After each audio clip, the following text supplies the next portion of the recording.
আজ হচ্ছে সেই স্মরণীয় দিন যেদিন আমি ফ্যামিলিকে ছাড়া একা পিকনিকে যাচ্ছি। তাও টিউশন থেকে। এই দিনের জন্য আমি একটা ড্রেসও কিনেছিলাম। পিকনিকের থেকে তো আমি নতুন ড্রেস পরবো এটাতেই বেশি খুশি ছিলাম। সকালবেলা উঠেই তো একদম রেডি-সেডি হয়ে এসে গিয়েছিলাম স্যারের বাড়ি অ্যান্ড দেন ওখান থেকে যাবো আমরা পিকনিকের জায়গায়। আর এই সকালবেলা উঠে আসা যে কত কষ্টকর এটা তো আমি ১ম বুঝতে পারছি। অ্যান্ড দেন এখানে তো এই ৪ জনকে দেখে আমি আমার বান্ধবীকে খেপাচ্ছিলাম খুব।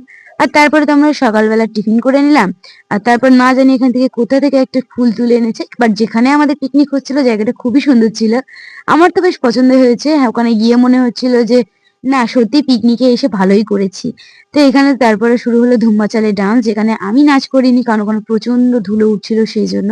তো মাঝখানে খেলাম ১ কাপ দুধ চা যেটা আমি সকাল থেকে প্রচুর মিস করেছি। আর এটা খেয়ে তো একদম আরো এনার্জি দ্বিগুণ হয়ে গিয়েছিল। আর তারপরে তো আমরা একটু আশপাশটা ঘুরছিলাম, ছবিও তুলছিলাম। দেখতে, দেখতে এখানে ৩টে বেজেও যাওয়ার পর তো আমরা বসলাম খেতে। খাওয়া-দাওয়া করে তো আরো কিছুক্ষণ সময় কাটিয়ে আজকে পিকনিকের একটা সুন্দর দিন কাটালাম। ভালো